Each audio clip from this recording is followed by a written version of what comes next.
an administrative hearing to consider the site plan review application of DC Engineering and Consultants LLC to construct individual self-storage units in Harlan Township. Michelle, you want to give us an update on what's going on here? Thank you, sir. As stated, this is case 101-2024. Unfortunately, we did not post sign giving enough notice to the general public. Great. So I apologize for that. We'd like to ask for a continuance, and if that's okay, for 2 weeks. Very good. With that, I'll go ahead and state it's 9:30 a.m. The board has scheduled a site plan review administrative hearing, and for the record, I'd like the board's clerk to please read in the record when the site plan was posted with signage stating that the site would be subject to a public process and where to get additional information. So the signage was not posted until yesterday, which was Monday, June the 3rd. The legal notice was mailed on May 8th, 2024, and the legal notice was published in the Journal News on May 19th, 2024. Very good. And the applicant has asked for we need a continuation. Yes, sir. Period. All right, so it's a pleasure of the board. We'll just move to continue this site plan review administrative hearing. So moved. Second. And yes. We have a date, We sir. have a date. We can do as early as Tuesday, June the 18th. So moved. Second. And yes. At 9:30 again, sir? Sure. You're going to repost June the 18th. Yes, sir. Make you swear. Thank you. Great, thank you. Very good.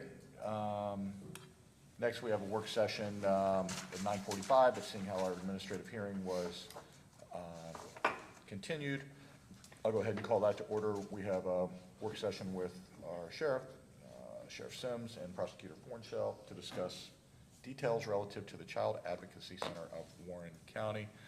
Mr. Fornshell? You talk for a living? Come on up. Sometimes.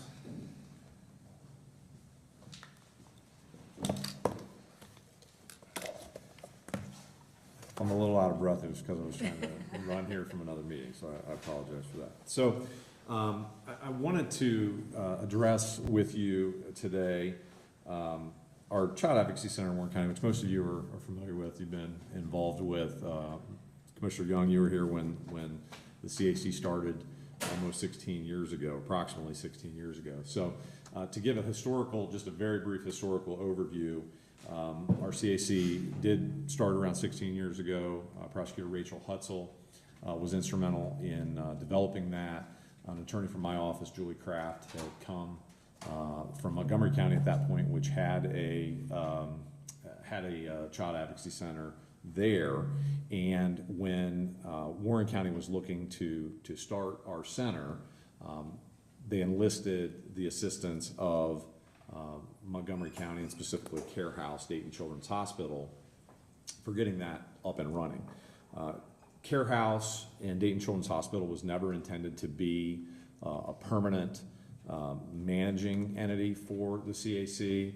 It was kind of teach us how to get it up and going, and then from there, the idea was hopefully, we would be competent enough to run our center. We're now 16 years in.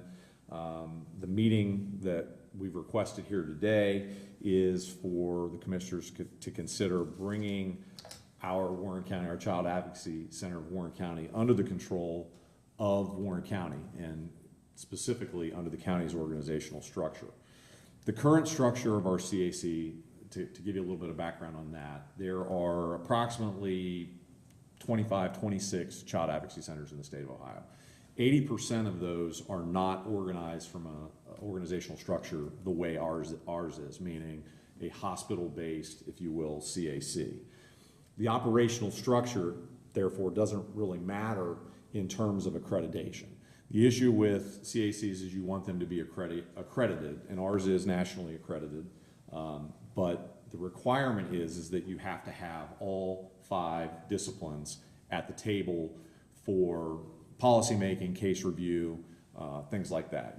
Your 5 organizational, the 5 core partners, if you will, in the organizational structure are the county prosecutor's office, the sheriff's office. You have the mental health component, which is mental health and recovery services, children's services, and then the medical component. You have to have some entity that is willing to be the medical component of the center. Our operations committee, so our steering committee is specifically made up of those 5 core members, and then we have additional at-large members that are set up just to give additional kind of insight from the community, perspectives, like you would with any board that you want additional insight. But the 5 core members are the one that you have to have for accreditation. Our operations committee is also made up of members of the 5 disciplines, those 5 disciplines, but as opposed to being the, I guess, department heads like Sheriff Sims, who is a current chair of our CAC, I'm the prosecutor, I serve on the steering committee, the head of mental health and recovery services, children's services, and so on and so forth. Your operations committee are the people that are nuts and bolts, going to the CAC every day, seeing the cases, and actually doing the work of the CAC. And that operations committee is also made up of those disciplines. Ostensibly, if you think of it, steering committee is to set policy, and the operations committee is to set the basic day-to-day operational procedures. However, recently Dayton Children's Hospital has taken the position that it should have and does have 100% operational control over our CAC, both on the policies as well as the procedures. Our existing MOU, which our office drafted, does not say that, and so there has been a dispute over the terms of the MOU and who has operational control over this particular entity. But Dayton Children's has presented a new MOU, or an existing MOU with new changes to it, which give it 100% operational control over our CAC. Our office has zero intention of signing that MOU. I've been straightforward with Dayton Children's all along. I've had discussions with each of you. Our office is not going to sign an MOU that gives Dayton Children's 100% control over the Child Advocacy Center of Warren County. Again, historically, our multidisciplinary team has set those policies and procedures. We have a fantastic CAC. We've had a good relationship on the medical component side with Dayton Children's, but there are times when there are disagreements in terms of the way that Dayton Children's would like to see things operate versus the way that we believe works best for Warren County. And honestly, and I'm not trying to brag, but I think we do things very, very well in Warren County. I challenge any other CAC, I challenge any other county in terms of just the relationships with our partners. We do things wonderfully, and we want to continue to do that. And so the idea of bringing this CAC under a Warren County governance, I think is something that will be to the benefit of our children. Dayton Children's, I think, understandably, they want some uniformity with respect to how their CACs operate, the CACs that are under their operational control operate. The problem with that is you lose your county autonomy, meaning that if we have things that we think work well in Warren County, but Dayton Children's wants to have a uniform policy, then that's what's going to control, and in all likelihood, it's going to be Care House's policy, meaning it's going to be Montgomery County's policy that's going to control Warren County. And I think that while that may work for them, I think in Warren County, we understand what works better for all of our partners, and so that's the route that we think going forward we should go. And honestly, that is the route that this was always intended to go from its inception. I think that this has been a conversation that has been brought up. Libby Nicholson is our representative for Dayton Children's that serves on our steering committee. I would say in the 13 years that I've been county prosecutor, we've had various discussions at these steering committee meetings, and Libby has brought up more times than I can count. This was a temporary thing. At some point, if you all want to kind of move this to being your own entity, we're perfectly fine with that. And the last steering committee meeting that we had, that was the message that we were also given from Dayton Children's.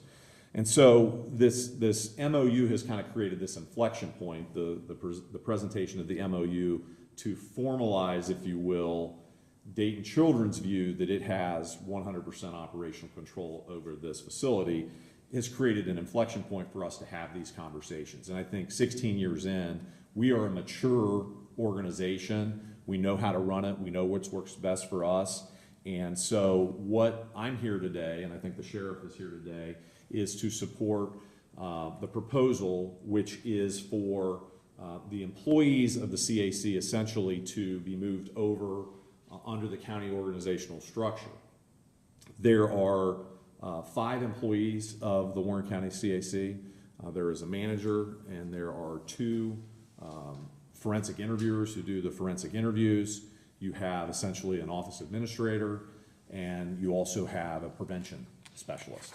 And so those are the employees that we're talking about who are currently under Dayton Children's Hospital. But in terms of their functioning would be the same whether they were employed by Dayton Children's, the prosecutor's office, which I'm not asking for, the sheriff's office, whatever entity this organization would be structured under, those employees would just immediately translate over to that. The responsibilities wouldn't fundamentally change. Those employees would come under from my perspective, either the county administrator or the deputy county administrator. Accounting functions would be performed by the county auditor's office. And then as far as the steering committee and the operations committee, the idea would be that we would handle that basically the exact same way we have been, or thought we had been, for the past 16 years, which is these core members as well as the at-large folks creating policies for our CAC. Obviously, those policies would have to be consistent with what your county policies are, just as they are now with respect to the sheriff's office and the prosecutor's office. We have people that serve on these committees that are subject to those same policies. So now you're having these employees that would be subject to those policies as well. The steering committee would set operational policy. The operations committee would set operational, the logistical structure, if you will. As far as the financial impact of this proposal, the annual budget of our CAC is approximately $500,000 a year. Rent, utilities, and internet are already provided by the county. The county also provides financial support through basically just a contribution to the CAC, as well as the prevention person. That is, I think it's Title 10 funding. That's through Warren County JFS. So they already provide all the funding for that. The majority of the other funding is largely through designated grants. You have VOCA grants, you have ONCAC grants, you have local grants. Warren County Mental Health and Recovery Services provides funding for therapy. Private donations, there's still a mechanism for being able to handle that. I've had conversations with the Warren County Foundation, very preliminary, but about to the extent that we want to create a not-for-profit arm to continue to do some of the private fundraising to support the CAC, that can still be done through the Warren County Foundation. So it gets to you, what is it that Dayton Children's provides? Because from a financial standpoint, because the overwhelming majority, more than 80% of the funding is already all of these Warren County entities, which again is another reason why I believe, it's our people, it's our funding. If you look at the use of the center, the primary users of this center are the prosecutor's office, the sheriff's office, and children's services. Those are the 3 entities that use the center the most and that are most, and I don't mean this in a bad way, but the most engaged in the everyday usage of the center.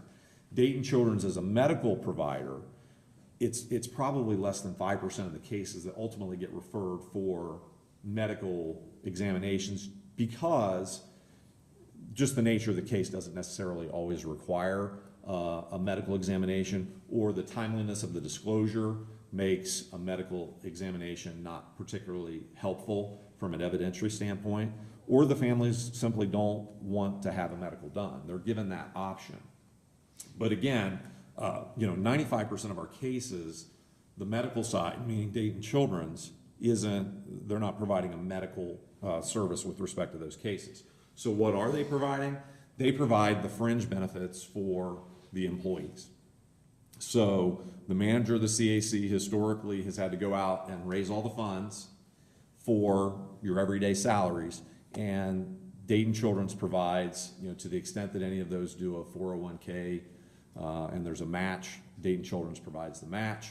Dayton Children's provides health insurance, varying levels depending on what policy that particular employee needs. Best estimate, based upon information that we've been trying to get from Dayton Children's Hospital, is that is approximately $80,000 to $85,000 a year. And so, obviously, that's something that would have to be made up by the Board of Commissioners. I think it's an eminently reasonable amount of money, given that the efficiency of our child, not just by virtue of the fact that this is the best practice that we should be doing for these children, but from a financial business standpoint, the efficiencies that are realized to these three county entities, meaning the prosecutor's office, children's services, the sheriff's office, as well as every other law enforcement agency in the county, are more than outweighed by that cost. I mean, I haven't asked for an additional employee, I don't think, maybe one in 13 years. We try to be very, very conservative and fiscally sensitive when it comes to this kind of issue. I think this is by far the best thing for the children of Warren County, and so that's why we're asking the commission to, I guess, start this process of allowing our office as your legal counsel to kind of structure a transition of the governing entity to be from Dayton Children's to the Warren County Board of Commissioners. With that, I would like to ask Sheriff Sims if he would mind sharing. Morning, everyone. Morning. I'm not sure I have a whole lot of things to add to the prosecutor's comments. He did a phenomenal job laying out the history of our center. I will say a few things. I've been fortunate enough to be at the very, very beginning of this center in '08 when our prosecutor Hutzel then and Vicki Jambrone of Dayton Children's kind of came together to bring us and start this center, which is great vision on their part. My role initially, you may not recall, when I came to Warren County, I was doing these types of cases, child abuse cases, and I was going back and forth to Dayton Children's for exams or Cincinnati Mayerson Center for these types of investigations, and the need was clearly there. Nobody, I don't think, really saw the volume of the service, the level of service that we are today, maybe back then, but it is spiraled, I just think, because of the level of service.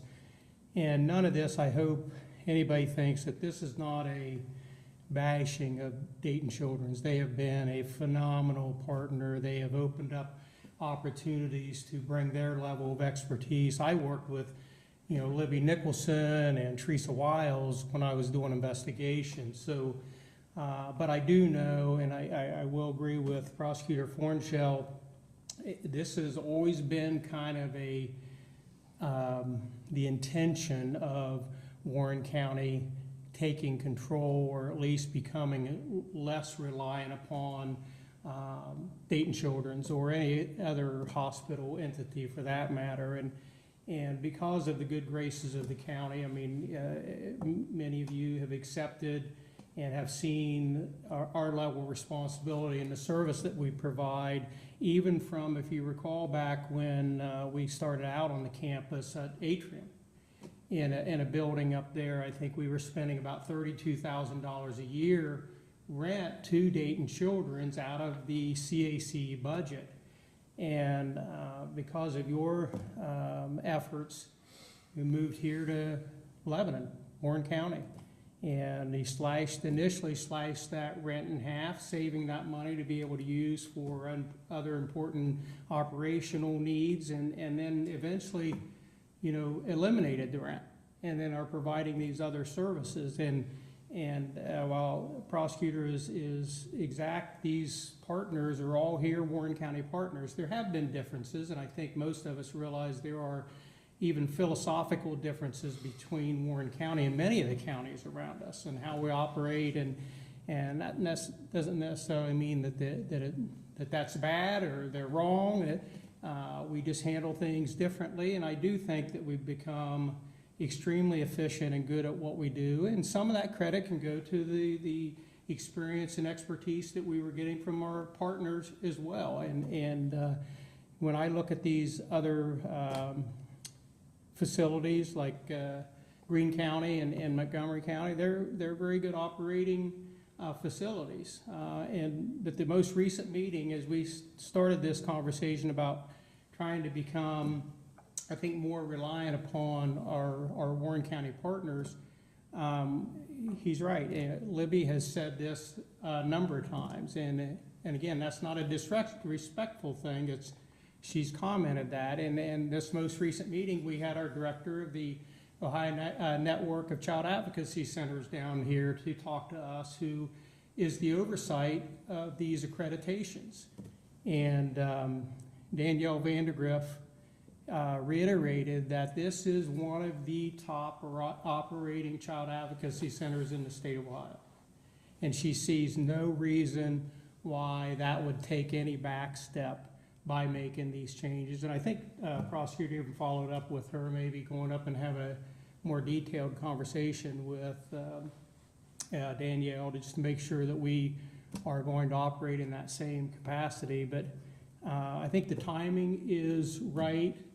I think that the county has been moving, even maybe not intentionally, been moving this direction for quite a few years. And I agree with the prosecutor that I think the time is to now move them more directly under the county entity, and just allowing us to continue to be those partners. We can still get those other, I think the prosecutor mentioned the other services that are needed from the hospitals. Again, they've been professional along this way. They know what they bring to the table. They know what we bring to the table. We're just asking that this be the time for it to become part of our Warren County partners. Very good. Thank you, Sheriff. Before I share any thoughts, I do have a couple of operational questions. I don't know if it's for you or the prosecutor. So just to be clear, whose employees would they be is number one. Number two, once they are set up as someone's employees, Right. then we would, by resolution, adopt some sort of, this is a standing steering committee that shall be comprised of boom, boom, boom, and boom. And then number third is the money. I know a significant portion of the budget is from private donors. And can that continue if they're quote-unquote government employees? So the first question is, whose employees would they be? They would be county employees, basically. So they would come under the county organizational structure. Right now, that they're Dayton Children's Hospital employees by virtue of the grants that come in, anything else that specifies. Even though you, for example, the prevention person, you specifically, you being Warren County JFS, which is under the commissioners, provide all the funding for that particular employee. That employee is a Dayton Children's employee, so that funding is essentially a check that's cut to Dayton Children's, and their accounting folks handle that. So that would be coming under the county. So it would be county employees. Second question, in terms of how it would look, I think what we're asking you today is to authorize our office to go ahead and go forward with structuring that. I mean, I think it would look the same basically as it looks right now. The only difference is in that, for example, we have an MOU right now that says Dayton Children's is the fiscal officer. The easy solution would be just to change it to Warren County is the fiscal officer. But I think if we're gonna do this, there are some things that have changed just from just language, consistency of language and whatnot. We want to start with using the national accreditation standards to rewrite the MOU. And so we would rewrite this MOU to where effectively the commissioners would be the fiscal agent compared to Dayton Children's right now. But your operations committee, your steering committee would still operate essentially, it would essentially be an MOU with all of these entities. So it's not necessarily, there are different ways to skin that cat, and I think before, we wanted to get guidance before we start heading down that path to say, okay, is this set up as a specific county entity, or is it The county is just a partner to the agreement, which collectively is called the Child Advocacy Center of Warren County. I do want to correct one thing. Most of the funding is not through private donors. Most of the funding is through grants. And those grants are, those grants will go wherever the fiscal agent goes. Those grants are going to follow wherever the, So some of those private grants would not be ineligible because now it's a governmental entity as opposed to. I'm not aware of a single grant that would be impacted by virtue of this having a different kind of organizational structure. And so what you're saying is there is a mechanism, much like with the foundation, where there was private dollars that Right. went to a donation and then they wanted to buy fire equipment or Right. whatever it Right. is. There is a mechanism for private money to come into government and Right. pay for a specific. For certain thing. things, correct. And that would have to be set up too, and so there would have to be some work done on that part. And we're willing, I mean, our office as your legal counsel, and obviously a partner in the CAC, we're willing to do all of that work, but we didn't wanna do all that work first. We wanted to come and make the presentation to you before we do Fair enough. that. I just wanted to get it straight in my head Sure. operationally. Operationally. Before we went into a philosophical discussion. Yeah, I think operationally, I think the impact on the county, I think, is going to be negligible from an operational standpoint. It's gonna operate largely the way that it did. Really, the only fundamental change that I see, you obviously have the county auditor's office handling the fiscal aspect of it, but this is not a significant fiscal operation in terms of, you know. Right, it's 5 employees. Right, it's 5 employees, they're not writing a lot of checks, like, it's, you all are already providing rent, internet, utility, I mean, you're providing, you know, a lot as it stands. Title 10 money through, obviously through JFS, so a lot of that stuff you're already handling on the other end right now anyway, so I don't think it's gonna be an appreciable difference. I think from a management standpoint, the only real issue is your manager of the CAC is going to have to report to somebody. And so I think that's either your county administrator or deputy county administrator, however I don't know, I should know, but I don't know how all your department heads, if they technically report to the deputy or if they technically all report to the county administrator. But I would see it as essentially kind of the same thing, almost like your head of JFS. And that's, I don't think there's a substantial amount of, day-to-day oversight of that particular person.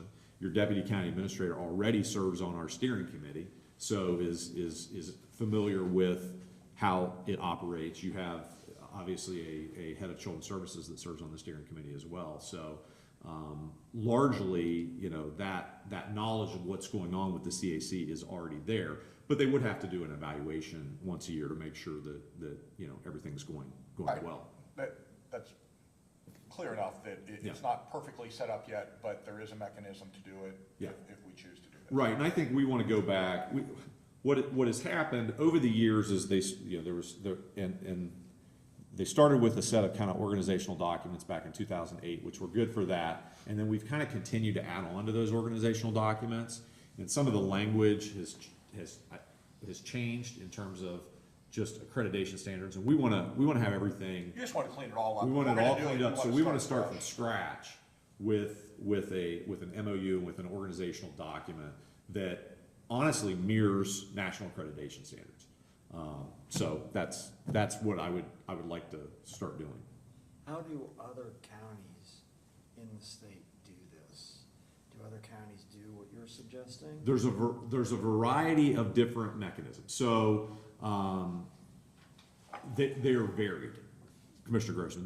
They are. I mean, you've had some that are under law enforcement agencies. You've had some that are specifically organized under the prosecutor's office. I don't like that because I like there being a level of disconnect between what is going on, and I don't like it looking like a direct arm of the prosecutor's office. Are any of them employed by the counties? That I don't know. We've tried to get some of that information. They are employed, by governmental entities. There are some standalones. The standalones have typically been organized through, if you have a really large donor. So if I have somebody that's willing to come in and donate millions of dollars, you can start your own 501c3. There are advantages and disadvantages to that. The financial component of that is the scariest component of going out on your own, because now you are responsible for everything. You're responsible for your financial side. You're responsible for everything that goes with being a private entity. But there are some that are loosely under the county, but are they under the county board of commissioners? I don't know the answer to that question, Tom. Okay, and so, we can't get private donations as a county entity. Well, what we would do is we would set up, the idea would be to set up an account with I use that term loosely, with the Warren County Foundation, which is what the Warren County Foundation is set up to do. A 501c3, you could call it Friends of the CAC, whatever you want to call it, and continue to raise private funds for the operational benefit of the CAC and utilize it for that purpose. And that's lawful, you can do that. I believe it is, but that's obviously a path that we're going to go down and look. Yes. Okay. Yeah, because I know that I did this, we used to have, we have these festivals in Mason, and because they were funded by the city, and then we wanted to get private donations, then we created an organization called Festivals Mason. It's a completely separate organization. Right. Specifically to get private donations, which I Right. believed at the time we couldn't do through the city. So that's why I'm asking. I've got some, obviously I don't really know. Right. It's approximately just so you understand, private donations for the CAC, it's approximately $40,000 a year is what, towards a $500,000 budget. So 40,000 of that is what. Less than 10%. It's less than 10%. All right, I Yeah. get it. And from your standpoint, we have to have a medical entity that's gonna partner with us with Correct. this. Would that still be Dayton? It would. And have you broached this Yes. concept with them? And they're Yeah. okay with this? Yes. Yes. Yes, Okay. we've approached that. They have indicated, that was when we first started having these conversations more in depth a few years ago. There was specifically a list of questions that I presented to Dayton Children's as far as we were looking at different types of organizational structures. And by the way, there's other things that have been examined throughout this process in terms of not just the commissioners. We looked at a number of other options as well. But it's my opinion, I think it's the sheriff's opinion, that this is the option that makes the most sense for our CAC. Okay. I don't have any other questions. Commissioner Jones.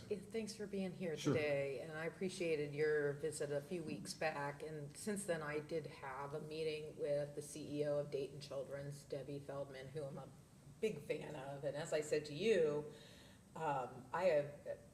your decision to separate from, to have the Dayton Children's be the fiduciary, the fiscal agent, and the nonprofit tax ID that you work under is totally within your all's decision-making. I trust that if you all think that's the right decision, that's the right decision. And she has affirmed for me that she has no problem with that decision, and that their interest is in serving kids first. And so, they'll continue to do that to the best of their ability. I want to be clear, though, I don't want to cast aspersions on Dayton Children's. The CAC works under their nonprofit status, which is why they legally have to have operational control of the organization. So now your question before us is, will we want to then take over as the operating partner or the fiscal agent or something that is an MOU between Right. all the partners that may govern it. Right. And so from my standpoint, I'm certainly open to that conversation, but based on my conversation with Debbie, I don't feel like I have enough insight into the financial piece, and so she's gonna be providing me with some additional information that I'd be happy to share with the board to just really understand what that looks like. And certainly if your question is, on behalf of the board, you know, are we okay with looking at various options of what this could look like? I certainly have no problem with that. And I think when we met, I think you said your desire was to have this wrapped up concurrently with our budget process, so we've got some time here to kind of go back and Yeah, forth Dayton- around this. Dayton Children's at our last meeting said they would like it done by July 1. Yeah, So that was the date they gave me, in part because that is, I think, their fiscal year. yeah, And so I said, I'm not sure that's, I mean, I said this a month and a half ago, I said, I don't think that's reasonable. I think, you got different fiscal years. You've got the county fiscal year, which is Yeah. January 1. You've got the VOCA, the federal year, which starts October 1. And then you had Dayton Children's Hospital Yeah. fiscal year, which is July 1. Yeah. Just so you know, Commissioner Jones, I spent, and there has been a little bit of a point of contention, I've spent about 6 to 7 months trying to get financials from our fiscal agent, and honestly never did. There was some that was provided to. yeah, I think the issue, I think that's totally fair, and I don't wanna speak for Debbie, but she definitely indicated that this conversation has brought up for them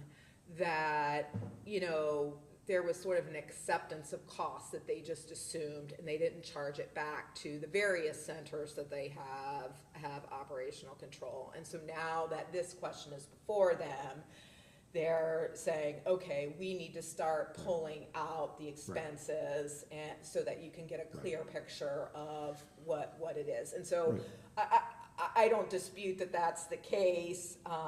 And she was pretty transparent as it's kind of bubbled up to her, and it has required her to dig in a little more, that there's some issues there. So I'm hopeful to get that. Yeah, and I will say this, the information I gave you from a financial standpoint right now is, I'll be honest with you, is based on the financials that were provided, as well as specific conversations that I had with the former manager of the CAC. Yeah. In terms of what is it, when you sat down and did your budget, as you know, my wife was the manager of the CAC for 8 years. When you sat down and you did your budget, how much of this is actually being provided from Dayton Children's? So the information that I've given you this morning is based upon those numbers, as well as that, that conversation, and that's pretty consistent. I don't dispute that at Yeah. all. I think some of the things that they were looking at is, so for example, they don't attribute a portion of Libby Nicholson's salary to, they don't divide it up among the child advocacy centers, when in fact, they view that as a soft cost that has been donated to the center. So Yeah, but that's not, I mean. I'm just telling you what she said, David. I understand, And but, so I think we both are in agreement that we don't have a lot of clarity, and so she said that she would get that information back to me, and I think it's reasonable for all of us to understand what that is, especially in light as VOCA dollars continue to be on the decline. I understand that. That figure, the issue with respect to, that was actually one of the issues that I had, was how much they had allocated, because unbeknownst to me, they were allocating Libby's salary to our center, not in terms of an actual on-paper charge-out, but, or at least where we're covering that cost, but on paper, it's reflective of that. Yeah.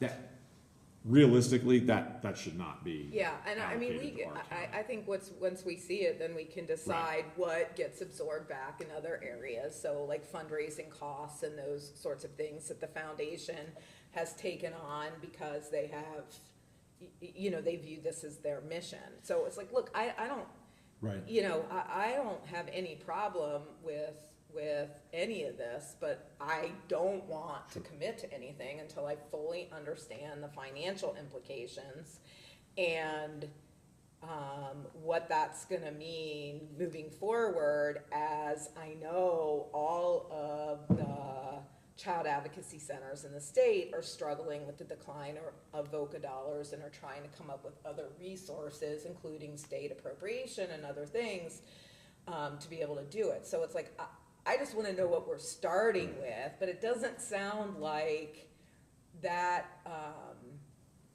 would keep us from going on, for you going on to the next phase, to be able to start putting some documentation together and understanding what, it might look like while we, have more insight and investigation around the financial piece. I will say that I did my dead level best to get all the financial information I for believe 6 that to months be to the try case. to try to present it to you. I will also say that I understand that you're looking for information from Dayton Children's as far as, for example, the foundation arm and things that are additional things that are done. Dayton Children's controlled our fundraising opportunities as well. And there are specific grants, because it doesn't fit within Yeah. their model, where they specifically restrict It is so hard. our CAC from raising. I can understand how So frustrating it is. we're when not you have- applying for grants that we would be eligible for. I totally understand Because Dayton that. Children says don't do it. They're a large organization, and so they have a set of policies and Right. procedures that work primarily for hospitals, Right. that they fit these other things Right. because they are consistent with their mission into, and that's gotta be hard and frustrating and costly in some respects. So I don't have any, I don't have any issue with, wanting to find a more efficient or more cost-effective way to administer the system. But what I'm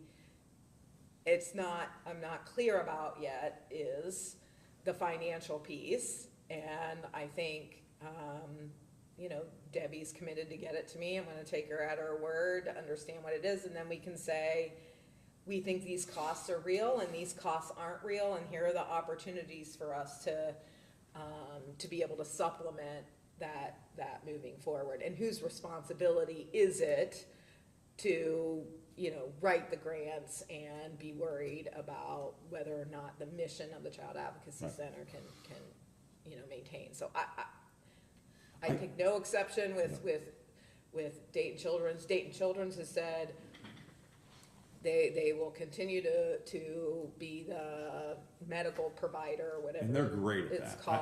I don't want that to get lost in this conversation Yeah. about the other aspect of it. When we're talking about the medical side of Dayton Children's, like, there has never been any type of issue, concern, question. Yeah, they're top notch. They're outstanding, and we work very well with, I'm saying our office, works extraordinarily well with their folks in terms of, those cases where it does actually get referred for a medical exam. So our intent is 100% to try to keep them as the medical partner. As the medical partner, is what I'm hearing from Shannon, I don't have any problem getting all the financial, I wanna know what the financial impact is, and I believe that you've tried to give it to us. Yeah. But is Dayton Women's, or not, Dayton Children's, are they going to be charging the organization something if we change the operational control?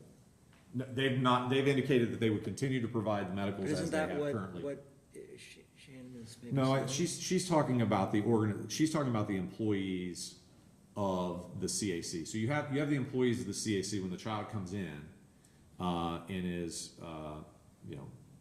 given the forensic interview. They do the forensic interview. We have the staff of Dayton Children, or excuse me, the staff of the CAC, who are technically employees of Dayton Children's, who facilitate that, okay? That's the component that comes over. You then have the medical side, which are not those employees that are at the CAC. Typically, our medical exams are done at Dayton Children's Hospital, either main campus or the Springboro facility. And so they're sent to those locations to do the medical exams.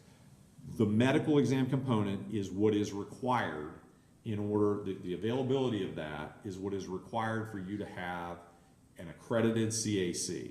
And that's what they would continue to do. It's just the other employees would be brought under the county under our proposal. So that's what we're asking, is to go ahead and get the structure in place to do this. And it effectively makes it our CAC. So you're saying that the $80,000, or roughly $80,000, is the delta revenue between what was raised and what covers salaries and fringe benefits? Because if there's 5 employees, that's Right. more than $80,000. So the real nut then is, what are the salaries and fringes for those 5 employees? And then to be able to look at the P&L and say, okay, this is how the revenue's been coming in, and this is the consistency of the revenue to be able to Right. project. Right. And you're suggesting that that's really an $80,000 delta. It is. Okay. Based upon, again, based upon the information that Yeah, we were I able can, to get. we'll to get stipulate to from- that. From Dayton Children's. It's about, you know, it's insurance. There are some additional costs that Dayton Children's attributes that show up as basically, these are charges, these are costs that we don't charge you. One of them being, you know, the Libby salary, which is allocated, among all 3 CACs, but that's not a position that we're gonna replace. I mean, we're not gonna have to hire that person, so that cost is gone. There is going to be some, obviously, work on your deputy county administrator to supervise the manager, but they're already serving on the steering committee, so I don't think that's appreciably, additional, I don't think it's an appreciably, additional workload. Yeah, from my standpoint, this was a big deal 16 years ago. Commissioner South and I did this. There was a voice in the county that said it's one more welfare program, essentially, that we don't need this. My first thought was, as the father of 3 young girls at the time, I was shocked that we weren't doing this. And, you know, when Rachel brought it over, absolutely. And honestly, back then, it wasn't even that much money, if I remember correctly. It was only like $40,000 that was coming directly from the county. It wasn't that big of a deal. I was on the steering committee and actually went to the meetings in those first few years. And I don't want to say I got frustrated, but to some degree, it seemed like it was someone else's organization, and that I was just kind of told, this is what we're doing, you know, a lot back then. And it clearly wasn't my area of expertise, so I stopped going, because it's like, I brought nothing to the table. And again, I thought that was potentially the only structure there, that, you know, someone's telling us this is the way, you know, these things are done. And at that time, it was an unknown whether it was gonna be successful, because this has to have buy-in from law enforcement, from particularly the prosecutor's office, and then particularly, not just the sheriff's department, but the other police agencies in the county have to believe in this thing, and to write sheriff and choose to outsource this. Yes. That law enforcement could take the position, it's our case, we're doing all of this. Right. And so when we first started it, we didn't know if Mason or Springboro or Morrow, they were actually gonna use this asset. And now, 16 years later, absolutely, they use it, and it's become one of the best ones in the state. So from my standpoint, of course, I think we should now take this under our control. And honestly, I appreciate the questions on the financial side, but if this is $100,000, even if it was $200,000, as important as this has become to the county, it's not that big of a deal, in my opinion, from a fiscal standpoint, if we take this in. We've gone from dozens of people, of children being seen to, since we moved it to, you know, the county facility over on East Silver Street, over 400 kids a year being seen from this facility, in this facility. So we have done a very good job in terms of getting buy-in from, you know, our law enforcement partners, you know, our children's services workers, you know, obviously our office. We work very well together, and I can tell you, you know, in terms of my investment, emotional investment in this center, I would never come to you and ask you to do something that I didn't think was in the best interest of the children in all of the cases that our office handles. And I think this model that we're asking you to put into effect is by far the best model for our county. If either one of you came to us individually and asked us to do something major like this, you're both at the top of the list of kind of having the street cred of getting what you want. If you both come, I mean, this is what you do. I'm deferring to you two, and from a common sense standpoint, this is a big deal. It is a highly utilized part of our justice system, of law enforcement. So in my opinion, of course it should be under governmental control.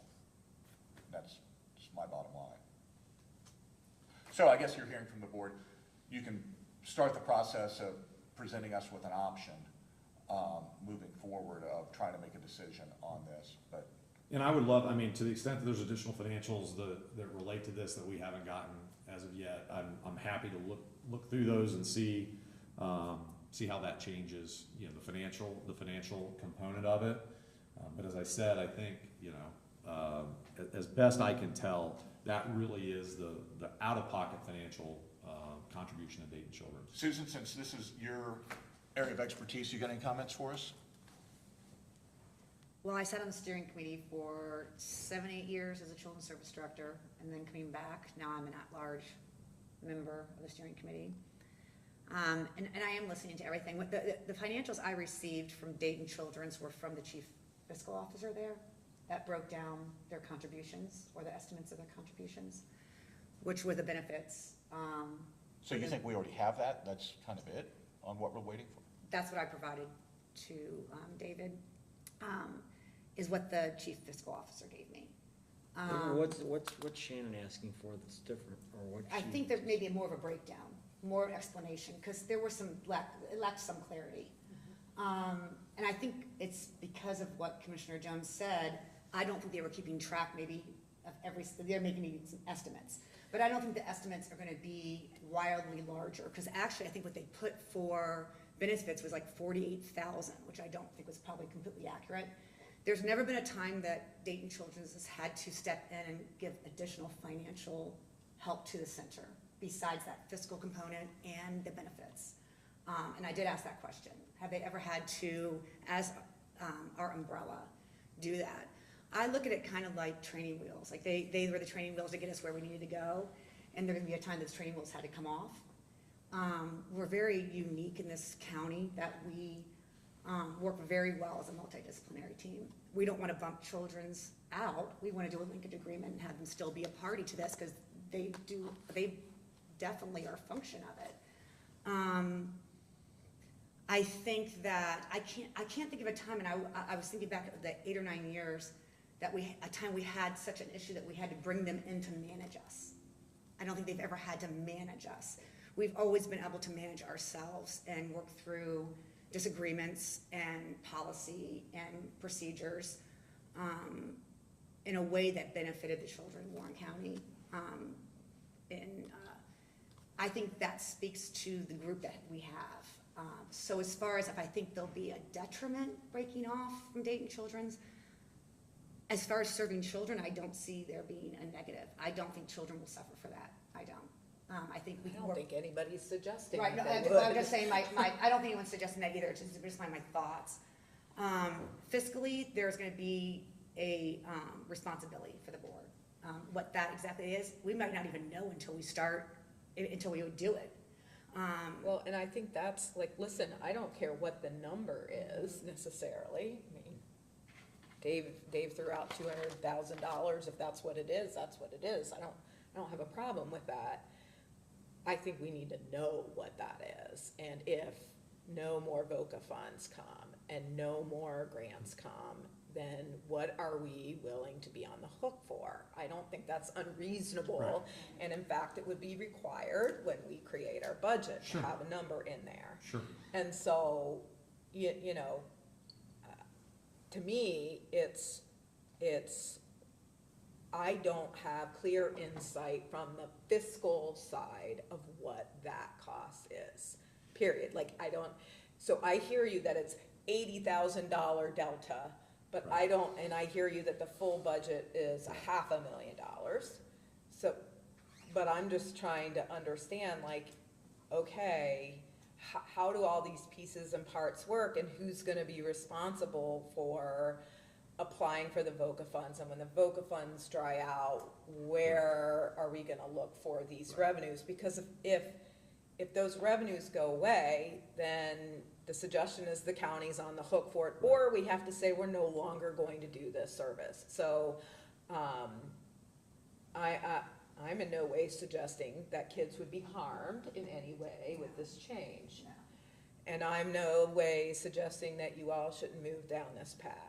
I'm asking for the time to be able to really understand what we are committing ourselves to and have no problem with you all continuing the conversation through the legal work that you need to do with your steering committee and so forth. One other thing, just so you know, from a financial standpoint, one thing I did not share is we have about a $500,000 carryover as well. So, meaning we have approximately $500,000 in cash reserves, which Dayton Children's has indicated that goes with us. That is funding that the CAC has raised. That's our, obviously our cash reserves, but basically a year's worth of cash reserves. So from a financial footprint standpoint, we are able to deal with some of the ebbs and flows that exist when you're a grant funded. You've been largely a grant funded organization. But there is a $500,000 carryover there that I think demonstrates that over the past 16 years we have expanded greatly. Went from essentially 1 employee now to 5 employees. Went from serving a few children to 400 children a year. But financially, I think we've done well as well, and that's that is the manager's responsibility. Dayton Children's might decide that their employees deserve additional salary. It's up to the manager of the CAC to go out and raise the money. Dayton Children's doesn't cover. If Dayton Children's says you get a raise, the manager of the CAC has to go out and find the money. I was gonna ask about that. So what is the current, because we've got other employees Right. that have been grant funded Yeah. and other projects that has been grant funded. And Right. if the funding dries up, program goes away or we Right. cover it. Right. It's a choice. So as of right now, what happens if these VOCA dollars were to go away? Is Dayton Children's obligated to cover that amount? Or then it's just we potentially are scaling back the center if we don't step up anyway, right? Well, I think that's what you use your reserves for, is to the extent that you have a dip in a particular year in a given funding source, you either use those cash reserves to cover that dip, or you go out and you find a different source of money. And one of the things that's been happening too is ONCAC, which is the state association, has been lobbying pretty heavily in Columbus for a steady kind of revenue stream for these CACs, because they are the best practices for why we should be, or how we should be handling all of these cases. And so over the years, grants have gone up, grants have gone down, but we've managed to go out and shake enough trees from different sources, whether they're government sources, private grants, federal grants, things like that, that we generally have, we've been able to continue to operate without cutting services or laying anybody off. And the county does currently charge rent? No, you do No. not. That- A dollar a A year. dollar. I thought initially we did. You did, Yeah. you did. First 5 years it was 15,000. And then the next 5, when they renewed the agreement, you were very gracious to. He's a tough negotiator. Did $1 a year, yeah, think I they do have remember a that. funding stream now on the state level. There is, there is, It just started a year or so ago. right, some fun, yeah, a funding stream on the state level as well. But, it's, as Commissioner Jones says, the only thing if everything dries up right now, the number's 500,000. That's the number, if everything dries up. But I don't think that's going to happen. Well, hopefully you've got enough of a direction of, So we're. continue down the path. So, just to be clear, what our office will do is go ahead and begin drafting documents for a transition, obviously pending a vote by the Board of Commissioners, which is what we expected. I didn't expect you all to vote today to, do this, but we wanted to at least get, formal acknowledgement, I guess, on the part of the commissioners to go ahead and proceed down this direction of Yeah, drafting. there's a couple of documents. things, matters under the laws, Commissioner Grossman referenced, of Right. making sure that, Yeah. I'm pretty sure we can, Right. but making sure that you've got statutory authority Sure. to do this, and even carry over $500,000 from this Right. outside entity. Right. Now, we're starting a new account at the Right. county with $500,000 budget. or balance? Are we for sure allowed to do that? And I've already been in conversation, just so you know, I've already been in conversation with actually Dave Yost himself in relation to, to the extent we have a situation where, because your VOCA year starts October 1st, Dayton Children's is gonna have to go ahead and apply for the VOCA grant, or the manager of the CAC is gonna have to apply for the VOCA grant. To the extent that that happens mid-year, I've been in contact with Attorney General Yost and folks from his office about the fact that we're looking at this, and we may need to transition those payments over from Dayton Children's to essentially the new fiscal agent, if you will. We won't use the term fiscal agent in the organizational documents, but that's the way it's currently utilized. So they're aware that that is a possibility going into the next VOCA year. Other questions? Thank you very much for your time. We really do Thank you. appreciate it. Appreciate it. Very good. Anything else to come before the board? Seeing none, is there a motion to adjourn? So moved. Second. And yes. I have something else I gotta talk to you about. Can put it in there. Did you say every